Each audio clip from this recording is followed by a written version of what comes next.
읽으신 로마서 말씀을 가지고 새로운 신분이라는 제목으로 말씀을 전하도록 하겠습니다.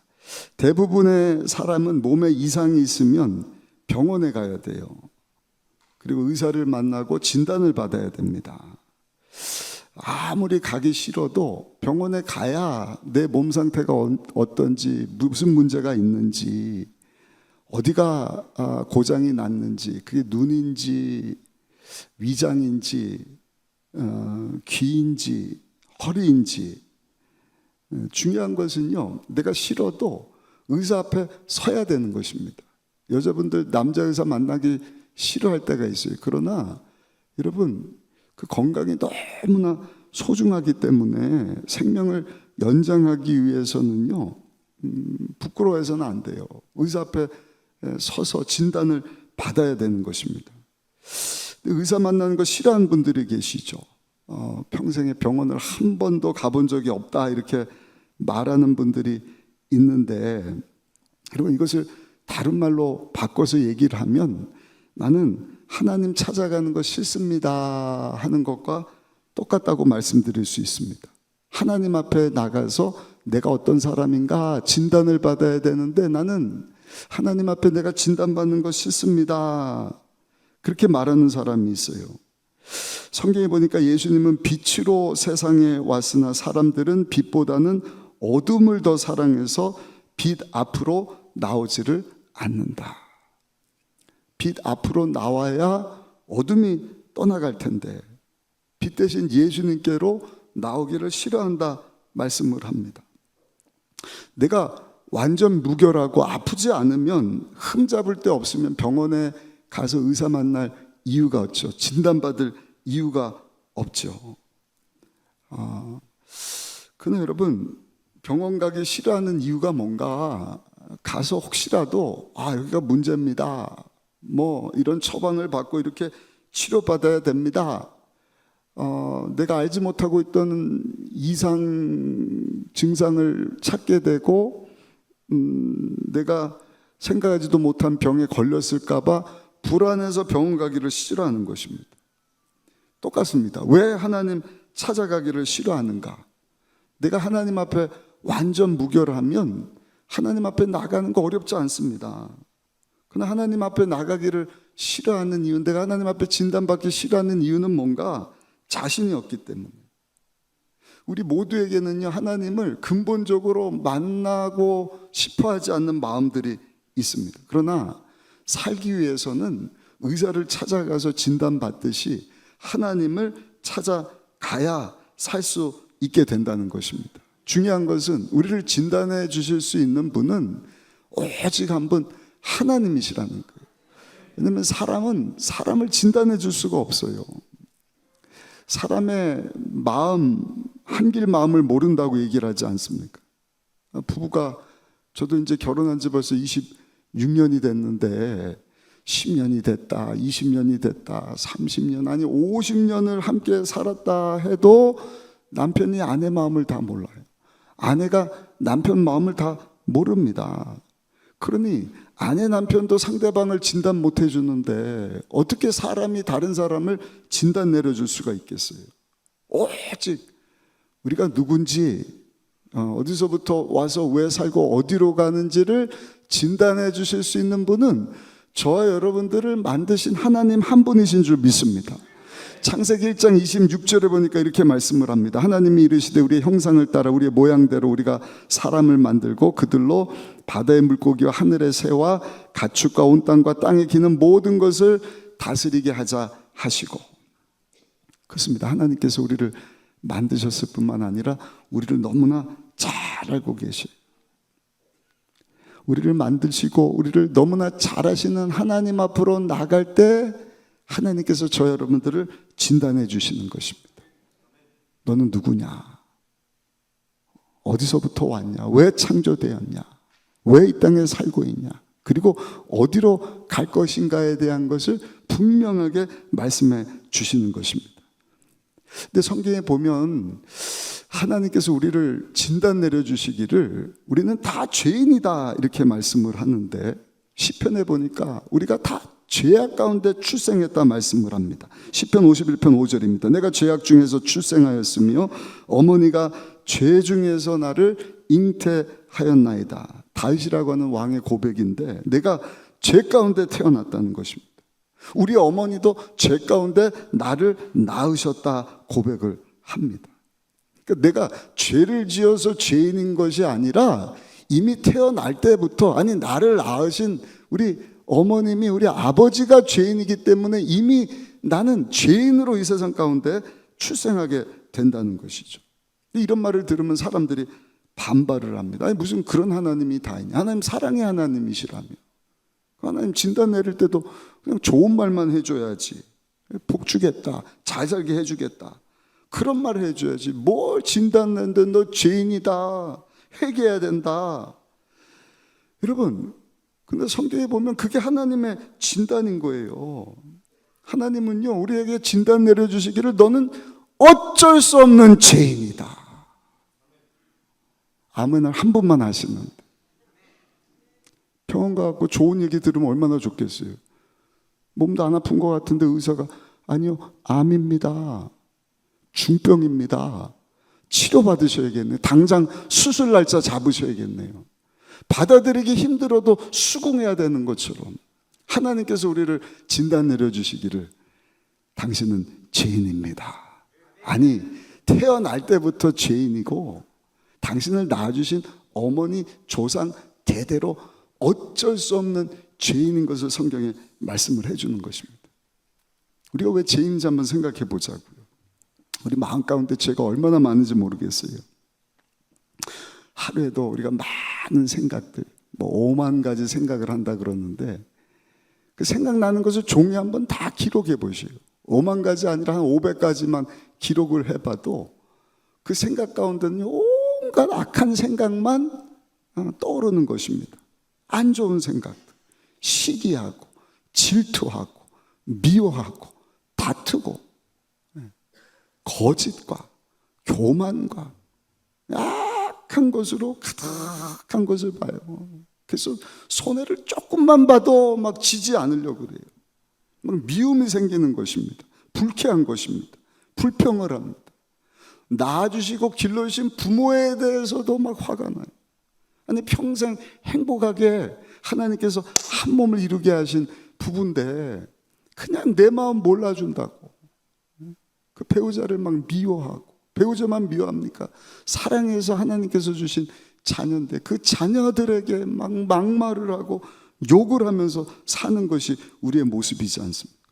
이런 모습을 가진 우리를 보고 누가 죄인이 아니다고 말할 수가 있겠어요? 누가 선하다고 할 수가 있겠습니까?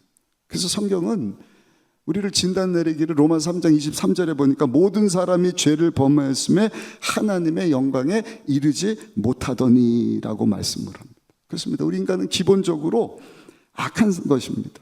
이유는 우리 인류 조상인 아담과 하와가 하나님께 불순종을 했어요. 에덴 동산 중앙에 있는 선과 악을 알게 하는 나무 열매는 먹지 말아라. 근데 그것을 불순종해서 먹는 바람에 죄가 찾아오게 된 것입니다. 그리고 그 죄가 그 후손들에게, 우리 조부모에게, 우리 할아버지 할머니, 우리 부모에게, 나에게까지, 아니 우리 자식에게까지 그 죄가 계속 이어져 내려가는 것입니다. 한번 생각해 보시오. 10평대 아파트 사는데 빨리 20평대로 갔으면 좋겠다. 20평대 아파트 살면 만족합니까? 30평대 갔으면 좋겠다. 더 좋은 곳에 가 40평대 더 큰 집 가졌으면 좋겠다. 차도 마찬가지입니다. 차 없을 때는 대중교통 타고 다니다가 차 있었으면 좋겠다. 차가 생기면 이제는 어때요? 더 큰 차, 더 좋은 차, 외제차 샀으면 좋겠다. 이게 사람의 마음입니다. 욕심입니다. 육신의 정욕입니다. 안목의 정욕입니다. 이생의 자랑입니다. 명예욕이고 권세욕입니다.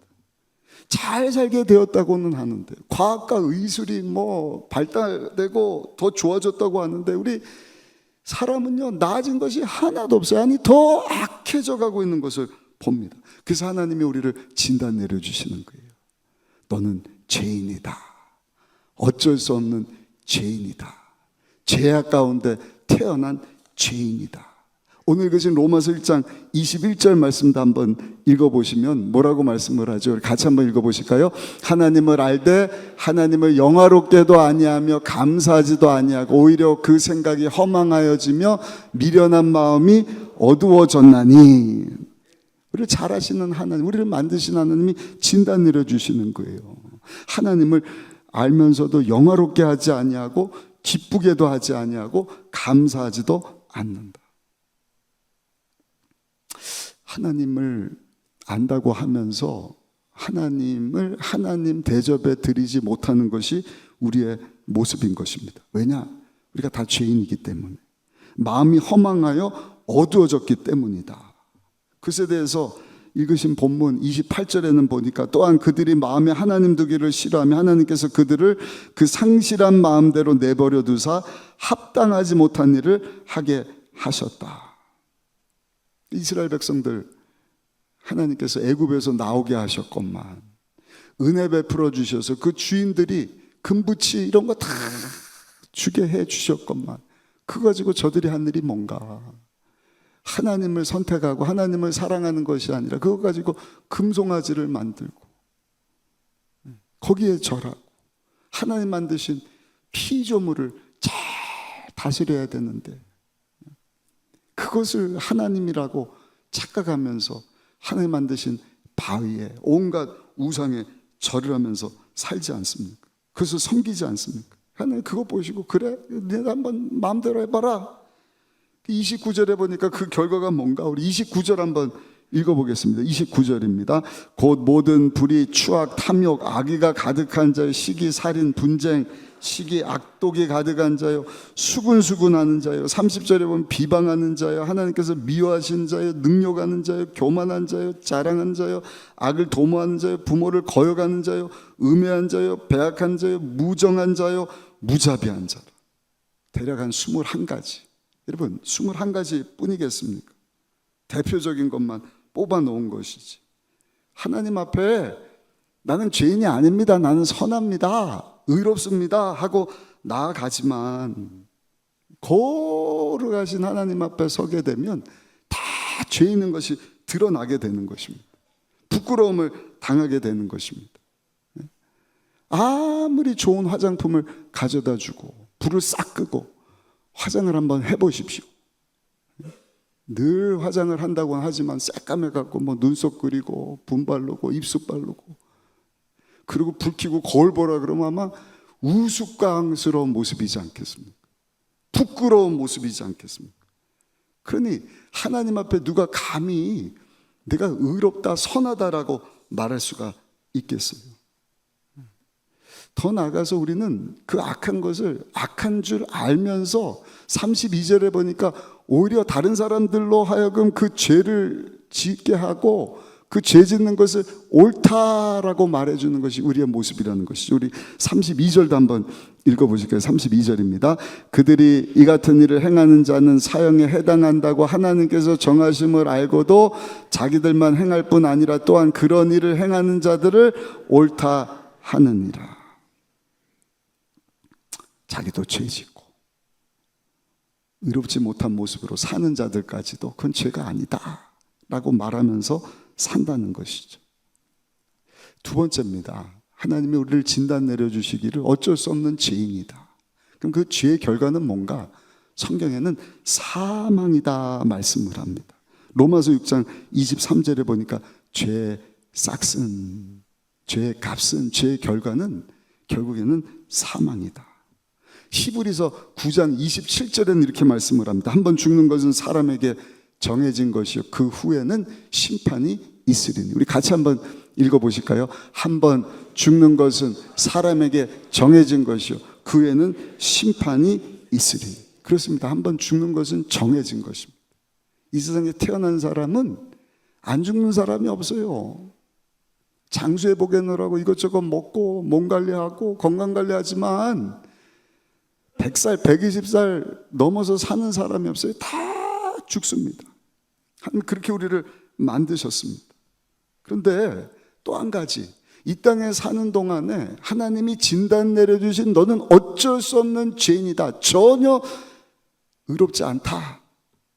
그 죄의 문제를 해결하지 못한 채 죽은 사람은요, 죄사함을 얻지 못하고 하나님의 생명을 가지지 못한 자는 우리가 죽게 되었을 때 하나님의 심판 앞에 서게 될 것이다 말씀을 합니다. 죄사함의 문제를 해결하지 못하고 죽은 자, 하나님의 생명 없이 하나님 앞에 서는 자는 하나님께 심판을 받게 될 것인데, 심판받아 가는 곳을 성경은 지옥이라 말씀을 합니다. 심판받아서 가게 되는 그 사망의 자리, 지옥이다. 성경에는 그 지옥을 이렇게 묘사를 합니다. 구더기도 죽지 않고 불도 꺼지지 않는 곳이다. 불로써 소금치듯함을 받는 곳이다. 산채로 유황불 붙는 불못에 던져져서 고통당하는 곳이다. 슬피 울며 이를 가는 곳이다. 여러분, 누구든지 오늘이라도 우리가 죽게 되면 가는 길은 두 길밖에 없습니다. 하나님께서 예비하신 천국으로 가든지, 아니면 하나님의 심판을 받아서 죄사함의 문제를 해결하지 못하고 지옥으로 가든지. 근데 사랑의 하나님은 우리에게 너희는 근본적으로 죄인이기 때문에 죄의 문제를 해결받을 때 나에게 나올 수 있다 말씀을 합니다. 마지막 세 번째입니다. 그렇다고 한다면 하나님께서 진단 내려주신 이 죄의 문제, 그 죄 때문에 죄 문제 해결받지 못하면 지옥을 향해서 우리가 가고 있는데, 어떻게 하면 죄의 문제를 우리가 해결받을 수 있을까? 성경에 보시면 하나님께서 우리를 위해서 특효약을 하나 주셨는데, 히브리서 9장 22절에 보면 이렇게 말씀을 합니다. 우리 같이 한번 읽어보시겠습니다. 율법을 따라 거의 모든 물건이 피로써 정결하게 되나니 피 흘림이 없은즉 사함이 없느니라. 아멘. 누구든지 다 죄인이니까 그 죄 문제를 해결해 주기 위해서 피를 흘려야 된다는 것입니다. 피를 흘려야 그 근본적인 죄의 문제가 해결된다는 것입니다. 왜 피인가? 피 안에 죄가 흐르거든요. 피 안에 흐르는 죄의 문제가 해결이 될 때 피에는 생명이 있습니다. 죄로 더럽혀진 그 생명을 상징하는 피가 깨끗게 될 수 있기 때문에. 보세요. 죄의 싹은 사망입니다. 죽음을 가져오는, 하나님의 심판을 가져다주는 죄의 문제를 해결하려면 생명과 같은 피가 있어야 된다는 것입니다. 근데 아무 피나 가지고는 안 돼요. 죄 없는 피라야 하는 것입니다. 야, 내 죄 문제 해결받으려면 피가 있어야 된다는데, 여보 나 피 좀 줘. 당신도 나도 피 줄 테니까 우리 피 좀 서로 나눠 줄까? 엄마 아빠에게 피 좀 줘. 자식에게 피. 여러분들 낳아주신 어머니 아버지가 죄인이에요. 그 피를 아무리 얻는다고 한들, 부부가 그 피를 나눠 갖는다고 한들, 그 피는요 죄 문제가 해결되지 않은 피이기 때문에 의미가 없는 것입니다. 근데 요한일서 3장 5절에 보니까 이렇게 말씀을 합니다. 그가 우리 죄를 없애려고 나타나신 것을 너희가 아나니 그에게는 죄가 없느니라.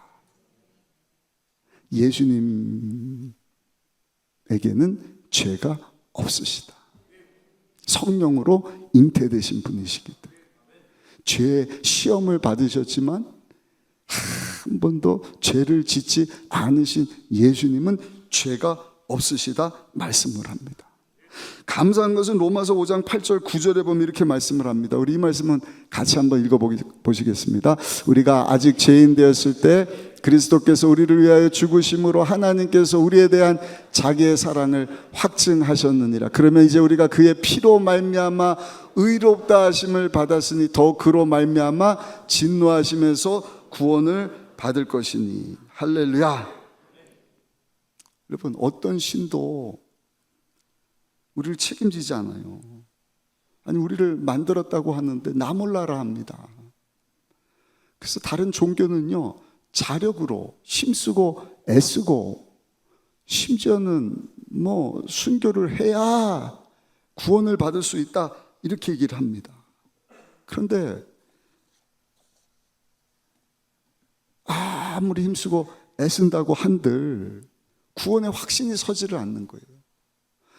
감사하게도 하나님께서 우리를 얼마나 사랑하시는지, 한번 죽는데 죽음 이후에 하나님의 심판을 받아서 그 무시무시한 지옥의 죄 싹새 사망의 자리인 지옥으로 우리가 가기를 원치 않으셔서 하나님께서는 우리 죄의 문제를 해결해 주시려고 죄 없으신 하나님의 아들 예수님을 우리에게 보내주셨다 말씀을 합니다. 그리고 십자가에서 우리 대신 그 죄 없는 피를 흘려 주심으로 저 여러분들의 죄를 예수님의 피로 신눈보다 양털보다 희게 씻어 주실 것이다 말씀을 합니다. 이제 죄의 싹은 사망이지만 하나님의 선물은 예수 그리스도 안에서 누리는 영원한 생명이기에 누구든지 예수님을 믿기만 하면 예수님이 십자가에서 내 죄의 문제를 해결하시려고 죄 없는 피를 흘려주심으로 내가 그 예수님을 믿을 때 그 피로 내 죄를 씻어주시고 내 피를 씻어주심과 동시에 하나님과 원수되었던 나에게 하나님의 생명을 주셔서 하나님의 자녀되는 권세를 얻게 하시는 줄로 믿습니다. 감사한 것은 그 하나님께서 우리를 만나주시려고 이 아침에 저 여러분들을 이 자리로 불러주셨습니다. 그리고 사랑의 하나님께서 우리를 기다리고 계시. 우리가 다 예수님을 믿어 죄사함 받고 하나님의 자녀로 죄인이 아닌 의롭다 칭함을 받는, 그래서 지옥이 아닌 천국을 향하여서 가는 삶을 살기를 원하시는 것입니다. 결론입니다. 하나님은 사랑이십니다. 그 사랑의 하나님께서 우리를 위해서 정확한 진단을 내려주셨는데 그것은 어쩔 수 없는 죄인이다. 죄 문제를 해결하기 위한 처방전은 죄 없으신 예수님을 믿는 것이다 말씀을 합니다. 오늘 꼭 그 예수님을 삶의 주인으로 영접하심으로 죄사함을 받으시고 하나님 자녀가 되시고 하나님께서 예비하신 천국 가게 되는 우리 모두가 다 되시기를 예수님의 이름으로 축원합니다.